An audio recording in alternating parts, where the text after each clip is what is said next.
Hello, hello, hello.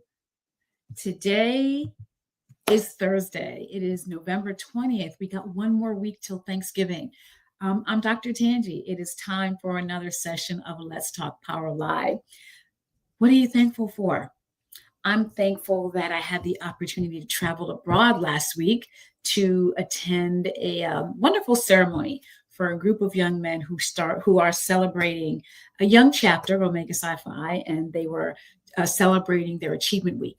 If you know the history of Black History Month, then you understand that Achievement Week is grounded in the very history of that organization. So I had the opportunity to travel there because my husband was a speaker in their Achievement Week ceremonies, and it was it was a wonderful experience. And then we got to meet a young man where we learned the economic history of slavery in the city of London in London. So that's what I'm grateful for. I'm grateful for learning. I'm grateful for safe travels.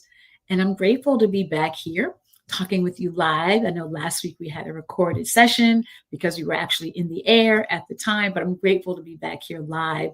And I'm going to ask you, as we prepare for Thanksgiving, even with its wrought history, and the history is wrought because of the way it was communicated, because it was taught incomplete, it was taught inaccurately, but we can still take time to be thankful for something. So I'm going to ask you, what are you thankful for? Always take time to be thankful. And we're going to get started today. We're going to do some talking today. I had something planned, but the ground in education is always shifting. So we're going to pivot. So we're going to go ahead and do a pivot today. I'm going to show you what we've been talking about, and then we're going to go ahead and talk about it. So today it was supposed to be, this is your brain on power, where we were going to really dig into the physiological impact of power on the brain. And we will get back to that topic, but I wanted to take some time today to really walk us through some pretty significant changes that are happening to the Department of Education. November the 18th, the Secretary of Education announced some significant changes to the department. Basically, what those changes are going to do are going to achieve the goal of dismantling the Department of Education as we know it today. So let's go ahead and get started. Again, I talk about power in education. Why do I talk about power in education? I talk about power in education because power in education is a real thing. Oh, but wait, before I go any further, I want to ask you, have you subscribed to this channel? As far as I know, this is the only channel where we're literally talking about the dynamics of power in real ways and how it impacts teaching, learning, and leading in education. We talk about other industries as well, but I focus right now, today, in this moment, on how power and the use of power, how adults use power impacts learning opportunity and teaching structures, how it structures environments, and what we can do to dismantle and disrupt and redirect the negative uses of power and get into what we all say we want. We all say we want an education system where every child is seen, heard, and valued. And yet our systems don't always operate that way. So that's why I talk about power. And so let me read this quote to you. I've been sharing this quote for weeks now. And the quote is simply this: education is the instrument of democratic designs, and it is no less the instrument of power. The control of information, the shaping of understanding, and the influence of judgment are critical elements common to democratic design, power theory, and educational philosophy. That is why I talk about power. Whenever someone has the given authority to direct and determine what another person can learn, that is powerful and it is empowering. And sometimes we don't use that power in ways that are helpful and useful. And then I came with the book based upon my studies, based upon my research about power as an instructional force, how it shapes, again, access to or constraints to education. So here is what educational instructional power really is all about. Understanding instructional power can be understood as an educator's use of their state, district, and building ascribed job-related authority to afford or constrain a student's access to learning. So what do we mean by afford? People always say, Dr. Marshall, why do you say the word afford? One, I like the way it sounds, but better than that, when you afford, that means you are giving the access to. And when you constrain, you hold it back. I'm actually here working where I am because my background is different. I'm actually working with a school district in Massachusetts lately, and learned today about an educator who has been removing a student from their classroom because the child said something that the teacher did not like, and then the teacher was accused of calling the child an inappropriate name. So in that battle between I don't like her, she doesn't like me, the educator is constraining the student's access to a quality education because they are removing the child from the learning environment every single day, 70 minutes every single day in a core class. So 70 times 5 is 35, right? 750. So 350 minutes every week of constrained learning. That's powerful because that educator, that leader in the classroom is making the decision that the student, the child, is not going to be part of that learning environment. That's why I talk about power all the time. Here's the other thing. I ask for the subscribe, like, and share. Please do that. But importantly, go ahead and get a copy of this book where I break down what instructional power looks like, feels like, sounds like in the classroom when it is building agency, when it is leading towards empowerment, and when it is disenfranchising and power protecting. I will say, once the toothpaste is out of the tube, it will not go back. That is why I talk about power. So in case you missed it, October didn't break you because you're still here. You're still tuning in, and I thank you for that. We learned that in October, we really wanted to get you through those pivoting points, right? It didn't have to break you. Leadership needs to ensure that their structures are tight, that there's clear communication, and that we are on the path of ensuring that agency building is happening in a specific and structured way, right? We learn that leaders need to lead deeply. We learn that control will lead to compliance, but it will not give you the results you want in the long term. So we really leaned into that. And the November, our focus for November is really on really getting you to when power leaks, right? Because sometimes we have leaks in our power. So it was the first week about like power leaks, and we went over that. Go ahead and catch those replays. And then we spent the last week, you had a treat. You heard from Ashley Cuthbertson and her music as a vehicle. I hope you enjoyed that, and we'll get a copy of her book and seek her out. You're supposed to be talking about creative practices and what your brain is really going through, but we're pivoting this week. Like I said earlier, we are pivoting this week because of the decisions that were made in 2 days ago, November 18th, right? So maybe that's when all the big news began to happen, but this is what's going on. So I want to share a couple of things, and I don't know how long you've been following. If you are catching us on the replay, fantastic. If you're catching us live, let me know that you're here live. But back in April, we started really talking about what was going to happen. We began breaking down what it was called the Senate Bill 5384. And we began talking back then about what was going to happen should the Department of Education be dismantled. And we held this series, we held a series of webinars, and we talked about dismantling the silent curriculum and navigating the space. And here's what we said we knew was going to happen, right? That federal oversight might disappear. And we said that civil rights protections could be weakened and that federal funding guardrails could shift to the states and that curriculum restrictions would escalate. That's what we began to discuss back in April. And we brought together leaders to really help them prepare for this time that was inevitable. And we have been on this journey. There has been a 40 plus year journey to dismantle the Department of Education. Jimmy Carter signed the legislation to create the Department of Education.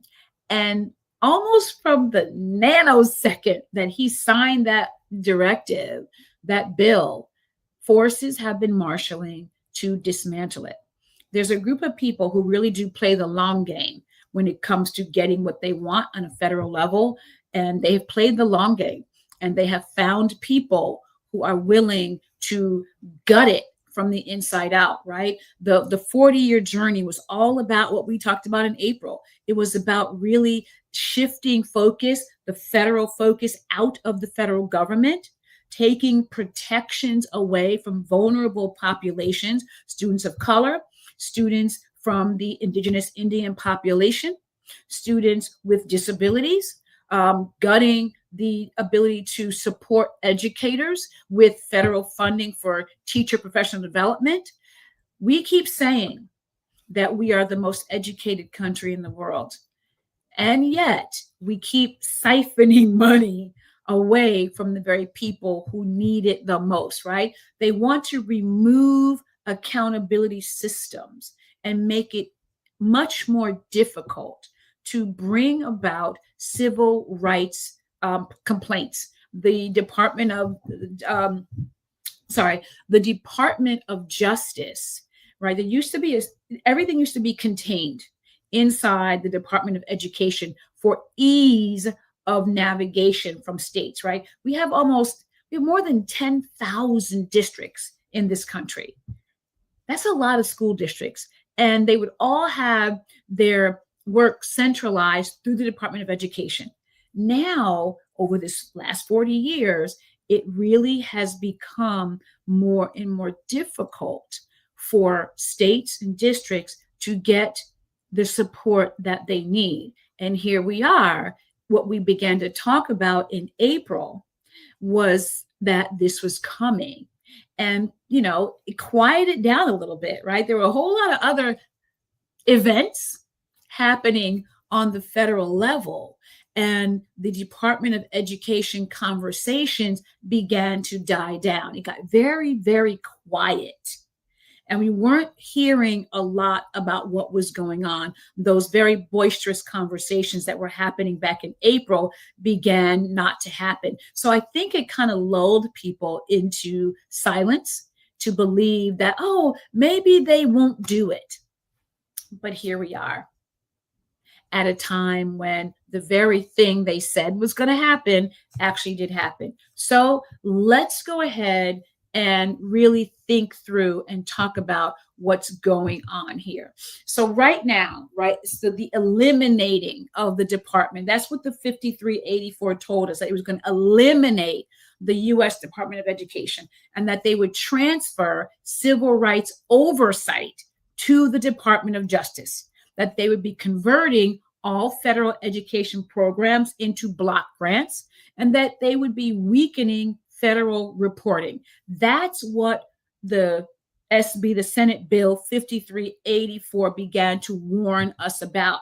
And let's talk about what was at stake at that point. At that point, the reporting, when you take the reporting out of the Department of Education and move it into the Department of Justice, given our current federal government's penchant for not wanting to address the very real aspects of our nation's history and how that shows up in both overt and covert ways. It's making and what's going to make reporting on civil rights very difficult. It's going to make it very hard. And that was the goal, right? So that's what's at stake. What else is at stake are the funding risks. Now, we know that the bulk of state funding, district funding, comes from their states. But there are percentages, about 3 to 5% of federal money goes, let me say it this way, I'll back up. At a state level, between 3 to 5% of their money that they use for districts comes from the federal government. So by and large, their money comes from themselves, basically. Taxes are the largest generator of their money. The challenge, though, is when you put all the federal money is earmarked for specific use. That's the funding risk, is because the dollars that the federal government gives to states must be used in a very specific way. Now, because these dollars are now going to be put together in one big lump sum, that is a challenge for how a state is going to disseminate that money. How are they going to determine to continue services, partnerships? What's going to happen? That's your funding risk, right? And then the instructional equity is an issue because of curricular challenges, because of the loss of disaggregation of data. That's the biggest tool. I was not a fan of the No Child Left Behind legislation by and large because of the over testing, but I'll tell you what I did appreciate. I appreciated knowing how different groups of students were performing relative to each other. Notice I did not say subgroups. Let me take a pause right now. If you're an educator listening to this, I challenge you to stop using the language of subgroups. Children are not subgroups. You can simply say groups. I was asked about a year ago, well, Dr. Marshall, if we don't say subgroups, what do we say? You call them a group. Inherent in the word subgroup is sub, which means under. It is a devaluing prefix, positionally, psychologically, socially.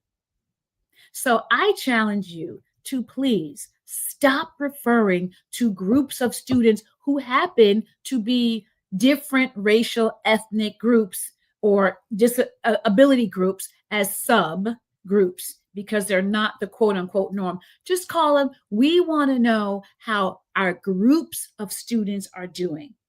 All right, back to our show. Here we go. So the instructional equity, loss of disaggregation, loss of support for MLLs, that came out earlier in the summer, about a few months back too, right? So we're losing the support for our most vulnerable populations. That is what's at stake with these changes. So let's talk about what they're doing right now.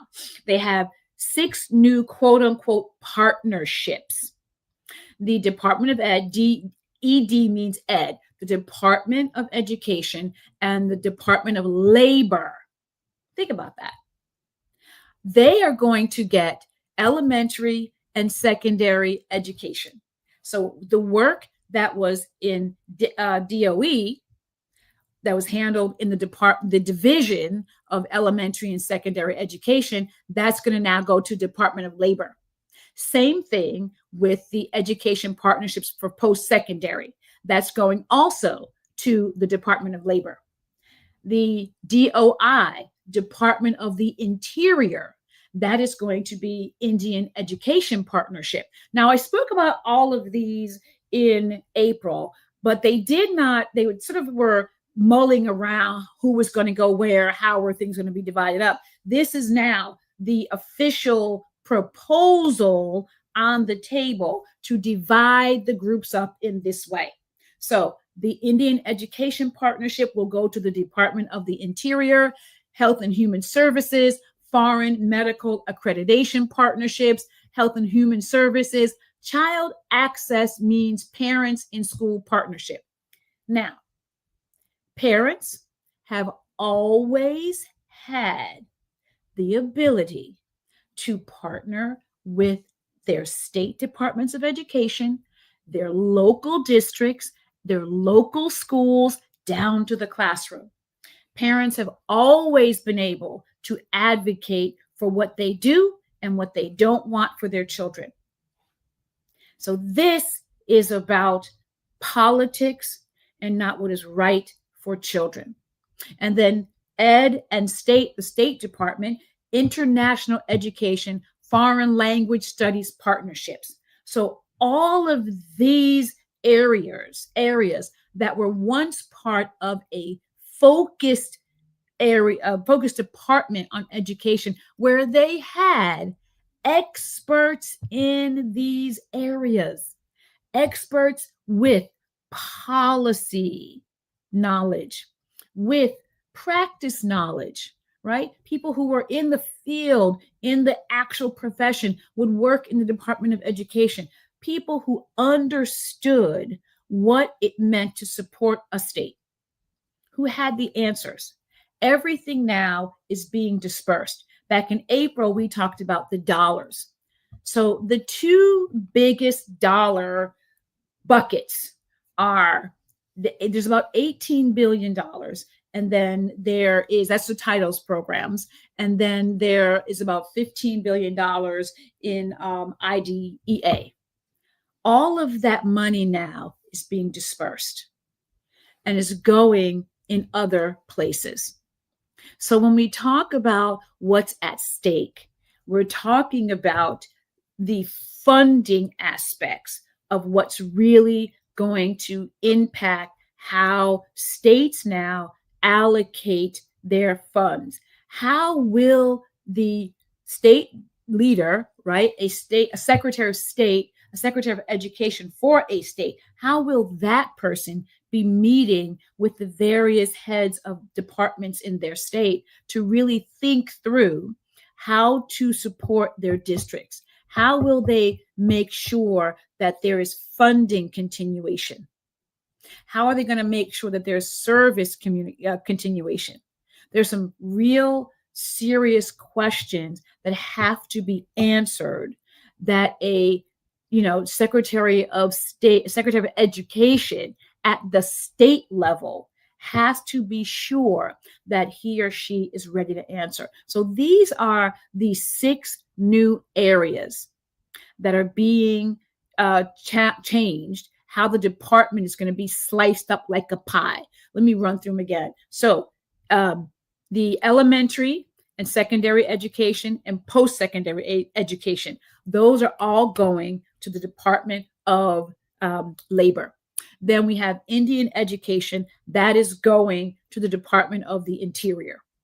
Then we have the Health and Human Services. You're going to have foreign medical assistance and child care access going to the Department of Health and Human Services. And then the State Department will handle an international foreign language studies program.